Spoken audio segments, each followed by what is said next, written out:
Nelson Mandela. Nelson Mandela as a global leader. Nelson Rolihlahla Mandela was born on July 18, 1918, in the village of Mvezo in Umtata, then part of South Africa's Cape Province. He belonged to the Thembu royal family. Mandela moved to Johannesburg in 1941, where he completed his BA through the University of South Africa and began working as a law clerk. He became increasingly involved in the anti-apartheid movement and joined the African National Congress (ANC) in 1943. Mandela spent 27 years in prison, primarily on Robben Island. Mandela was elected in 1994 as South Africa's first black president. As president, 19,941,999. Mandela focused on reconciliation between the country's racial groups. He established the Truth and Reconciliation Commission to address past human rights abuses and work to improve the living standards of South Africa's black population. His presidency laid the foundation for a democratic and inclusive South Africa. Nelson Mandela's influence extended far beyond the borders of South Africa, making him a global leader whose impact was felt worldwide. His leadership transcended national struggles and became a beacon for global human rights, justice, and reconciliation. Here are the key aspects of Mandela's global leadership. 1. Symbol of anti-apartheid movement. Mandela became the face of the anti-apartheid struggle. His imprisonment turned him into a global symbol of resistance against racial segregation and oppression. International campaigns for his release, such as the Free Nelson Mandela movement, garnered widespread support and heightened global awareness about the injustices of apartheid. 2. Advocate for human rights and equality. Mandela's leadership was deeply rooted in the principles of human rights and equality. He advocated for the dignity and rights of all people, regardless of race, ethnicity, or background. His speeches and actions consistently highlighted the universal struggle for human rights, influencing international policies and human rights organizations. 3. Promotion of peace and reconciliation. Mandela's commitment to peace and reconciliation resonated globally. His efforts to unite South Africa's diverse communities set an example for other nations grappling with conflict and division. Mandela's Truth and Reconciliation Commission provided a model for addressing historical injustices and fostering national healing, which has been emulated in various forms around the world. 4. Influence on global leaders and institutions. Mandela's leadership style and principles influenced global leaders and international institutions. He forged strong relationships with other world leaders, advocating for international cooperation and solidarity. Mandela's presidency saw South Africa rejoining the Commonwealth and taking an active role in international organizations, including the United Nations. 5. Advocacy for global issues. Mandela used his global platform to advocate for various international issues, including poverty, alleviation, education, and HIV/AIDS awareness. He founded the Nelson Mandela Foundation and the Nelson Mandela Children's Fund to address these critical issues. His work in these areas mobilized international support and resources, bringing global attention to the plight of the underprivileged. 6. Legacy and continued inspiration. Mandela's legacy continues to inspire global movements for justice and equality. He is celebrated annually on Nelson Mandela International Day, which encourages people worldwide to take action in improving their communities. His life and work remain a powerful symbol of the potential for transformative leadership in the face of adversity. Deep examples of Mandela's global leadership in action. 1. The Rivonia Trial Speech. Mandela's speech during the Rivonia Trial in 1964 not only defined his resolve, but also communicated his vision for a democratic and free society to the world. This speech resonated globally and rallied international support for the anti-apartheid cause. 2. Release from prison and global advocacy. Upon his release in 1990, Mandela embarked on a global tour, visiting numerous countries and meeting with world leaders to garner support for the end of apartheid. His international advocacy played a crucial role in sustaining global pressure on the South African government to dismantle apartheid. 3. Role in international diplomacy. As President of South Africa, Mandela was instrumental in promoting peace and stability across Africa. He mediated conflicts in countries like Burundi and worked to strengthen the African Union. His diplomatic efforts extended beyond the continent, advocating for global peace and cooperation. 4. Mandela's global recognition. Mandela received numerous international accolades, including the Nobel Peace Prize in 1993, which he shared with the de Klerk. This recognition underscored his global impact and his role in promoting peace and reconciliation. 5. Educational and health initiatives. Mandela's post-presidential efforts focused on education and health, particularly in the fight against HIV/AIDS. His 46,664 campaign, named after his prison number, aimed to raise global awareness and funds to combat the epidemic. His advocacy brought significant attention to the issue and mobilized international efforts to address the crisis. See Mandela's thoughts on global leadership.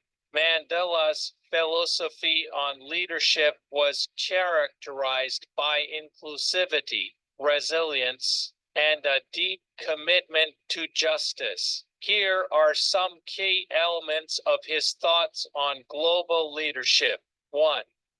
Emphasis on service. Mandela believed that true leadership is about serving others. He often highlighted the importance of leaders prioritizing the well-being of their people above personal gains. 2.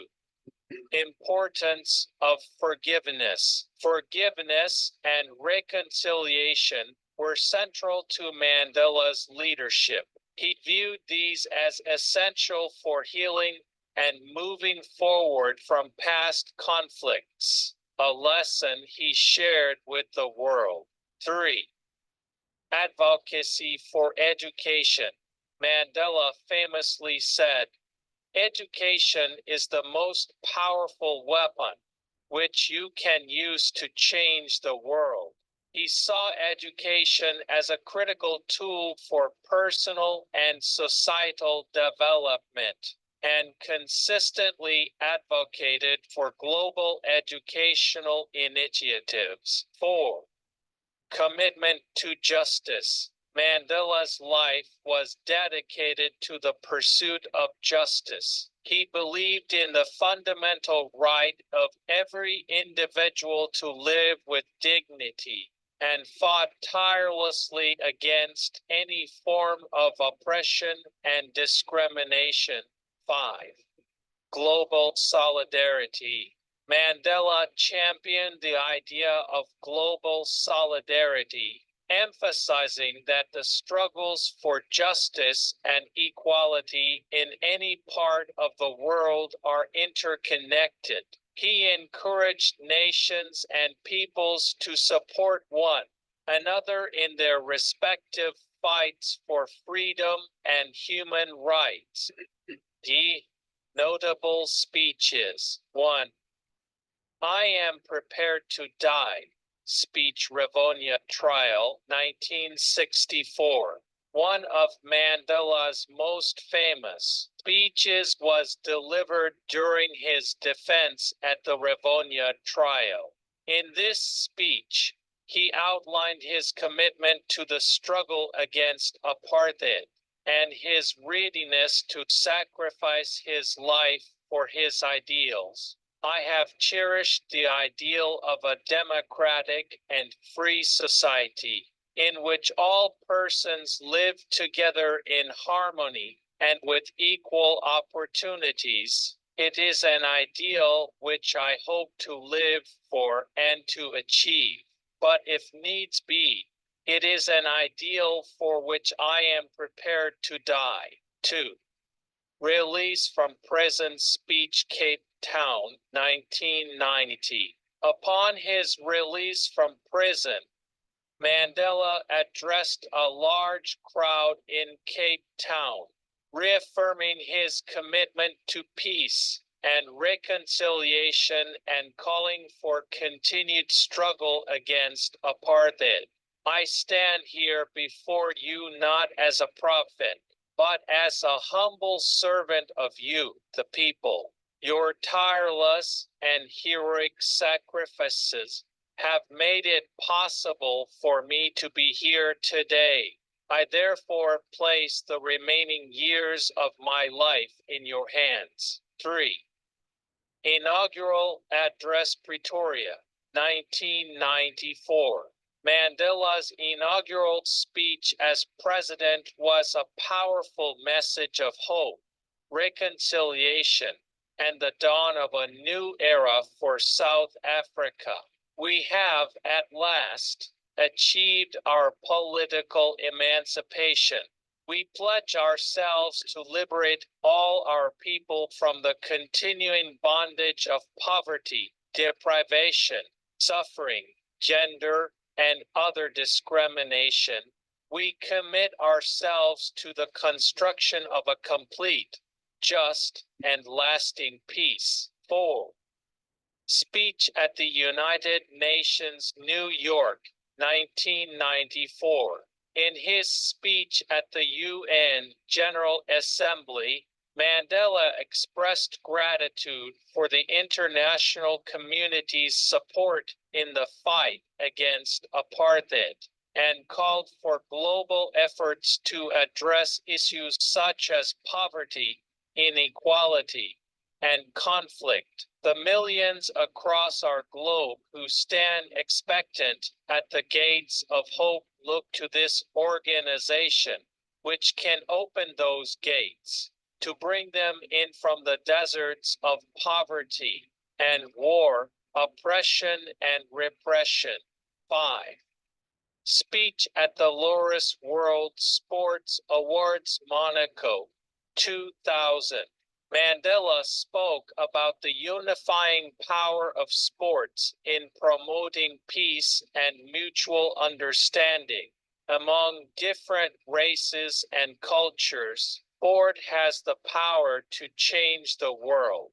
It has the power to inspire.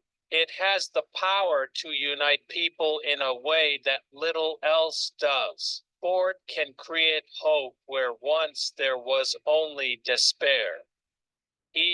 Conclusion. Nelson Mandela's global leadership was marked by his unwavering commitment to justice, equality, and human dignity. His ability to inspire and mobilize people across the world made him a unique figure in history. Mandela's legacy as a global leader continues to influence contemporary movements for human rights and social justice, demonstrating the enduring power of his vision and leadership.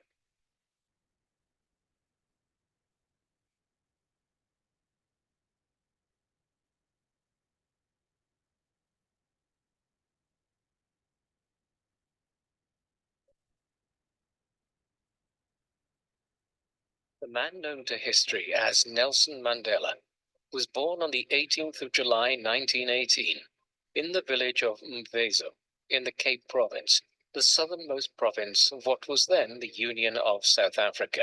His given name at birth was Rolihlahla Mandela, Rolihlahla meaning something akin to troublemaker or pulling the branch of a tree. Nelson's father was Gadla Henry Mandela, a local chief of the Xhosa people and counselor to the Xhosa king of Abatembu at a time when the native Bantu people still maintained many of their own traditional structures of authority even while existing within the Union of South Africa politically. Gadla's grandfather, Benkuka, was the king of the kingdom of Abutembu. Consequently, Nelson was descended from native royalty and was theoretically a prince. Gadla Mandela, in keeping with the customs of South Africa at the time, was a polygamist and had 4 wives. Rolihlahla was the son of his 3rd wife, Nosekeni Fani. Given his father's marital relations, he had many siblings and half-siblings, some of whom lived in different households and even in different villages. Rolihlahla's early life was lived between 2 worlds. On the one hand, his father lived much like many local chiefs had in the region for centuries, also serving as a counselor to the Abatembu king between the mid-1910s and the mid-1920s, as Rolihlahla was growing up. But the country was also modernizing, and the traditional Bantu peoples such as the Xhosa and Zulus were beginning to adopt Western social customs. Rolihlahla's early years reflected this. On the one hand, he grew up according to Xhosa tradition in his mother's kraal or homestead, tending their herd. However, Western influences were to be seen, such as the fact that his mother had converted to Christianity and decided to send her son to a local Methodist missionary school. It was here that he was given the name Nelson on his first day of education, one which he has become known to the world by. Mandela, whose parents were both illiterate, was the first member of his family to attend school. When he was 9 years old, his father died from a lung ailment, at which time he was taken largely under the wing of the Xhosa royal court, though he continued to attend school, developing a love of history and also adopting his mother's Christian beliefs. In these early days, his view of colonial rule was that it was broadly beneficial in introducing major social and economic development into southern Africa. The country Mandela came of age in had been fashioned over a period of 300 years, since the mid-17th century. Prior to this time, there was no nation of South Africa. Rather, the mass of land at the southern point of the African continent was a broad tapestry of kingdoms ruled by different tribes such as the Zulu, Xhosa, and Swazi peoples, many of them deriving from the broad Bantu ethnic group. These kingdoms had contact with the Arab and Indian world through their trade with Great Zimbabwe and other cultures to the north. But it was not until the late 15th century that they first encountered Europeans, when the Portuguese reached the Cape of Good Hope. Supply stations were established here in due course by the Portuguese. But it was not until 1652, when the Dutch established the Cape Colony, where Cape Town lies today, that a permanent European settler colony was established here. This expanded over the next century and a half, but in the early 19th century, the Dutch colony was occupied and taken over by Britain during the Napoleonic Wars. The British Cape Colony began aggressively expanding in the second half of the 19th century, moving its borders north and northeast to cover much of the region approximating to modern-day South Africa, an expansion that was fueled by the discovery of gold and diamonds. Conflicts ensued with both the native Zulus and the Boers, the descendants of the Dutch, German, and French settlers who had made southern Africa their home in the 17th and 18th centuries, resisting British colonial expansion. However, with the victory in the Second Boer War in 1902, the British had come to control the entire region. In 1910, it was formed into the Union of South Africa. The Union was quasi-independent of Britain, but still tied to it in many significant ways, notably in its foreign policy and the retention of the British monarchy as the head of state. It was a troubled country from its birth. The overwhelming majority of the population were black Africans, but the ruling class was a minority of people descended from European settlers, primarily the Dutch, German, and French Boers, and, to a lesser extent, the British. These monopolized the extensive wealth of the country and political power, and had already shown tendencies towards creating a colonial underclass by retaining settlers from the British Raj in India as indentured servants. There were tens of thousands of such indentured servants here by the early 20th century. The Boers even began to develop their own national identity in South Africa, conceiving of themselves as Afrikaners and speaking Afrikaans, a Dutch West German dialect which had evolved amongst the settlers in South Africa since the 17th century. These Afrikaners were determined to cling on to power in South Africa, despite only constituting about 20% of the country's population. Their efforts to monopolize political power, wealth, and control of South Africa would define the country's history in the 20th century and Nelson Mandela's life. When he was 16 years old, Nelson was officially declared to be a man after undergoing the traditional Ulwaluko circumcision ritual, which was standard amongst the Xhosa. By that time, he had already commenced his secondary education with a view to becoming a counselor to the Xhosa monarchy, like his father before him. His belief being that the Xhosa kingdom would need educated officials to survive in a changing world. To that end, he attended Clarkbury Methodist High School from 1933 onwards, and then the Methodist College in Healdtown in Fort Beaufort in the Cape Province. Thereafter, he began studying for a bachelor's degree at the University of Fort Hare in Alice in the Eastern Cape, a leading third-level institution for black Africans, not just from South Africa, but wider afield in the British colonies north in Rhodesia and the rest of sub-Saharan Africa. Here Mandela studied law, politics, and history, while he was also a notable long-distance runner and boxer during his student days.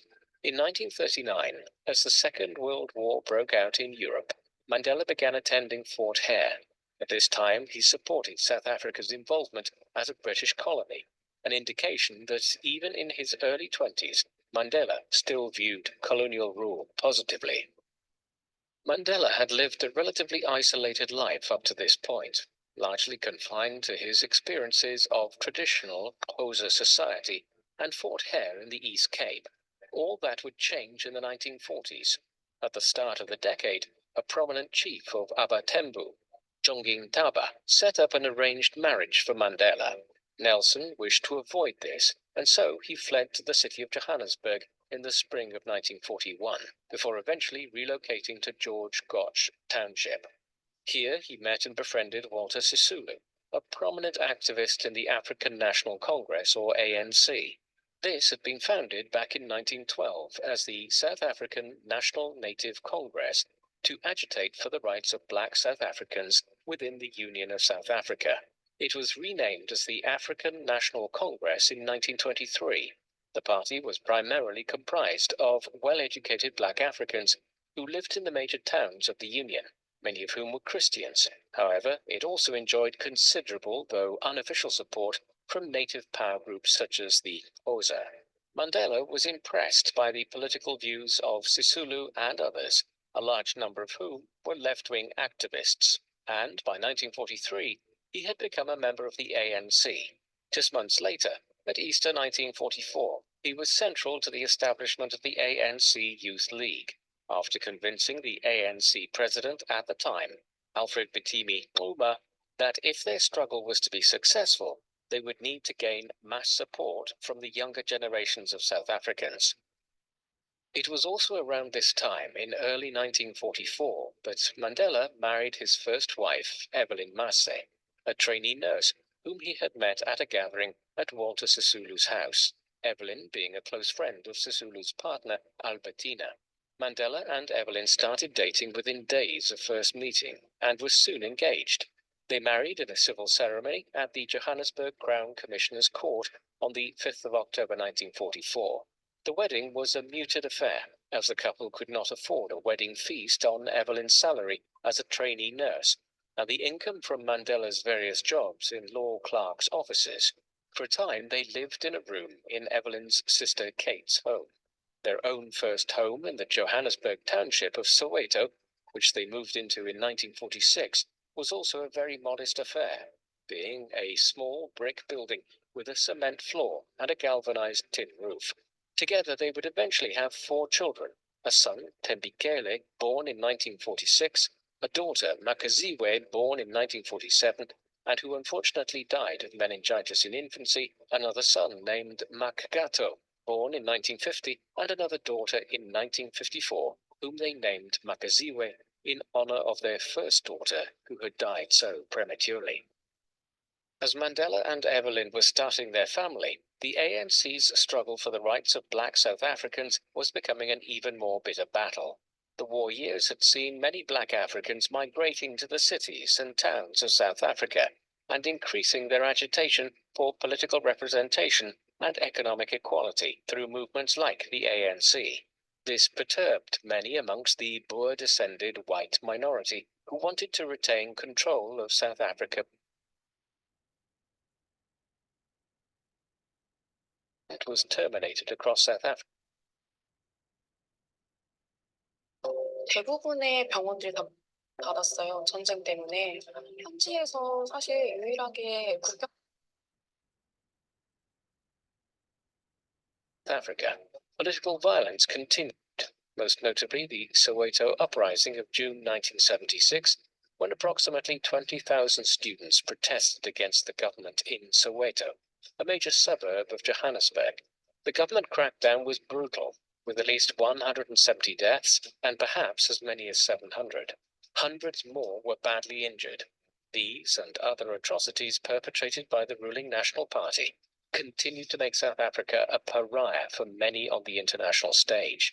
One which was refused entry into the British Commonwealth in 1961, was condemned by the United Nations in 1966, and faced opposition from many public civil organizations globally throughout these years.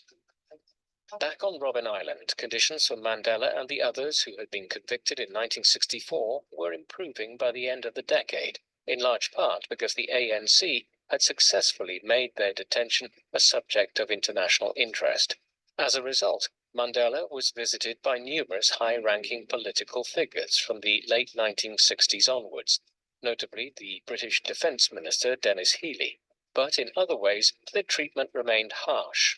When Mandela's mother and his son Tembi died in 1968 and 1969, he was refused leave to attend either funeral, while his second wife, Winnie, who had become a senior figure herself within the ANC, faced constant harassment throughout his time on Robben Island, often being detained herself for lengthy periods of time.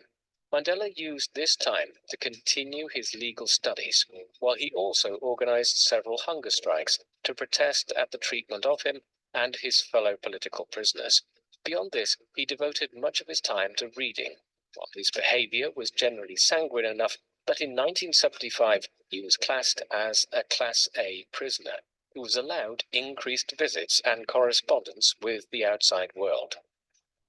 By the late 1970s, a campaign was underway both within South Africa and internationally to have those who had been imprisoned back in 1964 following the Rivonia trial released from incarceration. Mandela became the figurehead of this drive for several reasons. Firstly, he was a figure whose stated views on South African politics had remained consistent since he first became a public figure, and he could not be accused of being anti-white, but simply anti-apartheid. Moreover, his wife Winnie had a public profile herself and was able to act as his spokesperson. The ANC also deliberately pursued a policy of making Mandela the central figure in their movement in the 1970s and 1980s, with Free Mandela becoming a synonym for ending apartheid in South Africa. The South African government was concerned by all of this, and in 1982 made the decision to transfer Mandela, Sisulu, and several others from Robben Island to Pollsmoor Prison in the suburbs of Cape Town. They were able to present this to the international world as an easing of the terms of Mandela's sentence. But in reality, the move was designed to prevent the elder ANC members from further radicalizing young detainees on Robben Island. The conditions here were no better than on Robben Island, and in some ways worse. Mandela would later describe Pollsmoor as, quote, the truth of Oscar Wilde's haunting line about the tint of blue that prisoners call the sky, a reference to the Irish poet's ballad of Reading Gaol. Mandela would remain at Pollsmoor Prison for over 6 years. During that time, South Africa's politics entered a period of crises which would combine to bring about the end of apartheid. Firstly, the South African economy was badly hit in the early 1980s by the economic downturn which had hit the Western world since 1973. As South Africans lost their jobs, they became more restless and agitated for greater political change, a common precursor to political revolutions. Secondly, 1983 saw the foundation of the United Democratic Front in South Africa, an organization which became an umbrella group for trade unions, South Africa's churches, students, and other civil society organizations to protest against apartheid. Over the next several years, its membership swelled to several million South Africans, creating a broad organization in opposition to the National Party and apartheid supporters.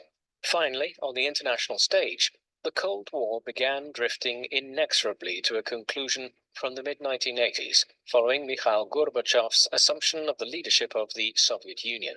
As this occurred, countries like the United States and Britain, which had been steadfast supporters of the South African government as a bulwark against communism in southern Africa, became increasingly critical of the regime.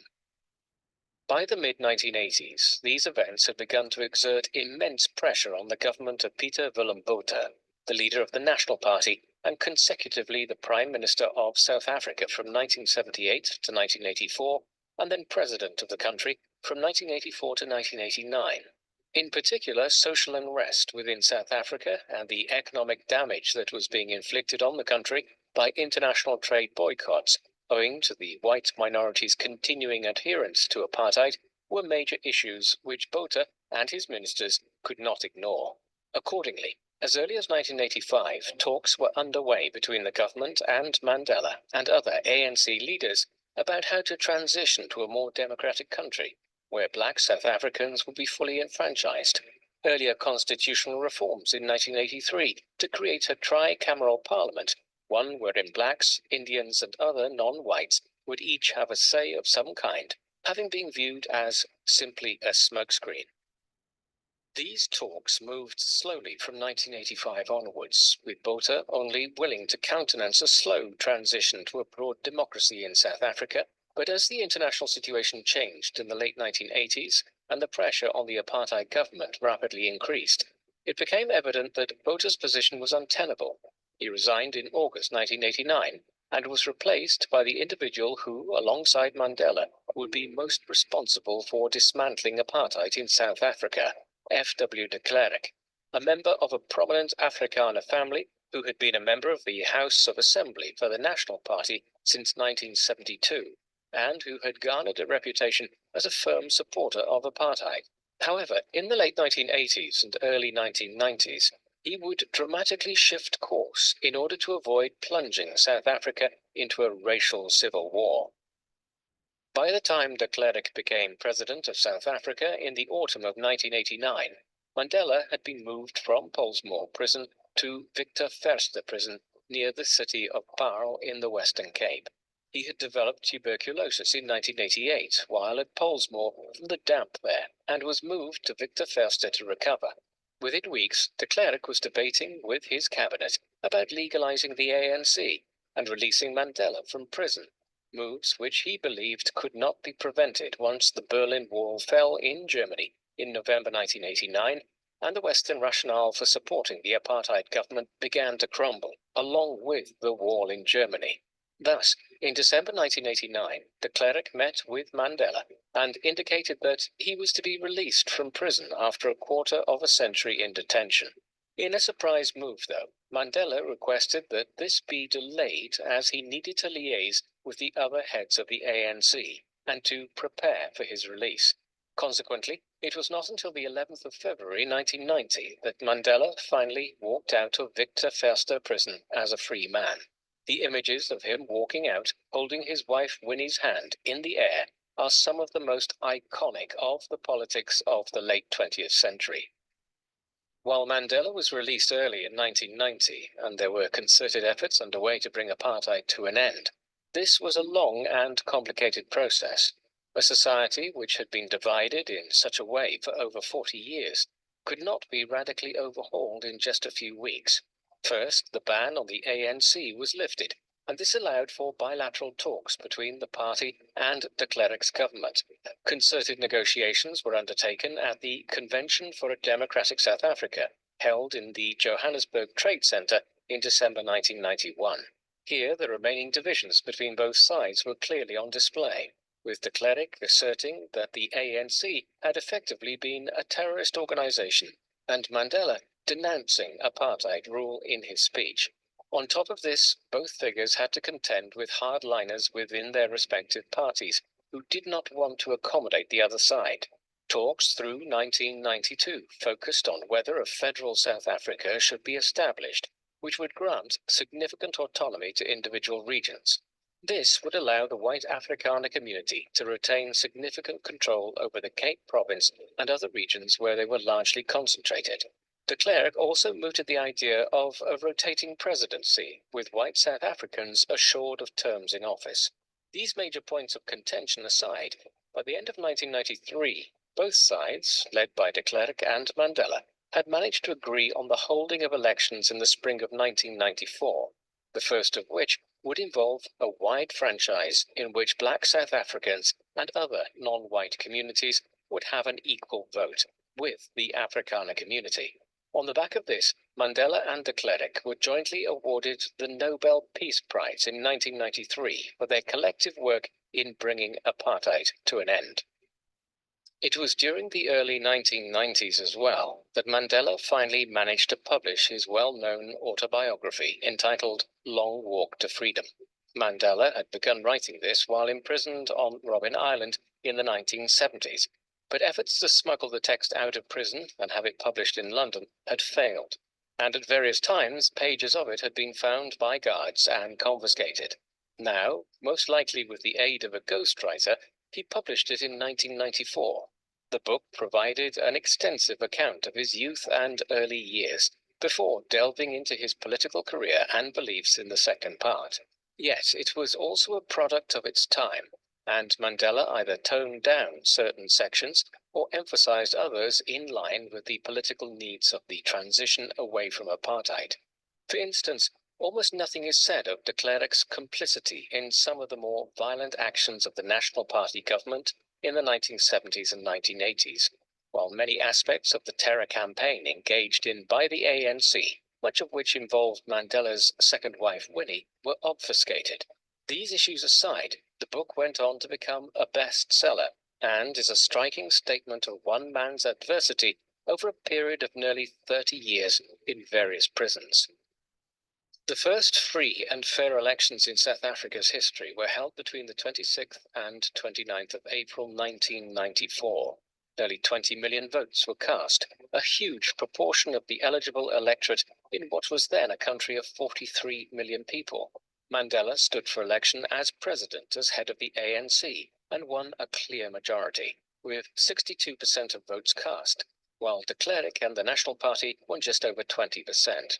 The continuing divisions within South African society were seen in the fact that the Inkatha Freedom Party, a right-wing black South African party, which did not want reconciliation with the Afrikaner community, received over 10% of the vote, while the Freedom Front, a right-wing Afrikaner party, whose core goal would become the establishment of an independent Cape Colony, dominated by white South Africans, also received hundreds of thousands of votes.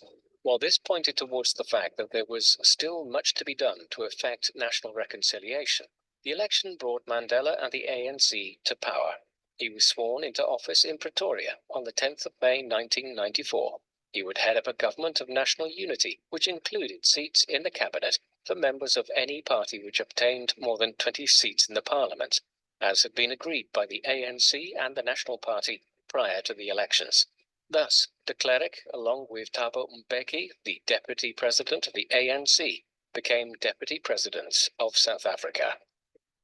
There were many problems facing South Africa upon Mandela's entry into the presidential office in the early summer of 1994.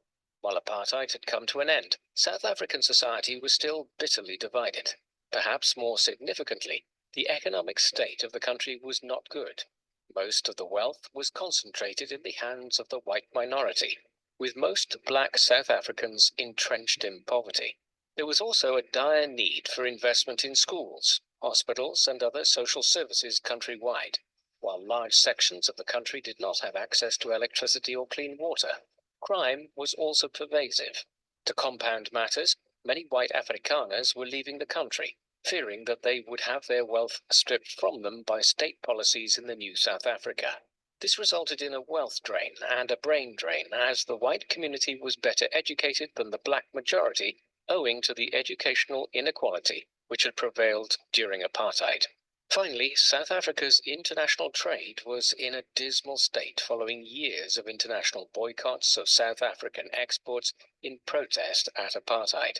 The problem was added to for Mandela, as the ANC had campaigned on a platform of significantly improving the economic and social circumstances of black South Africans.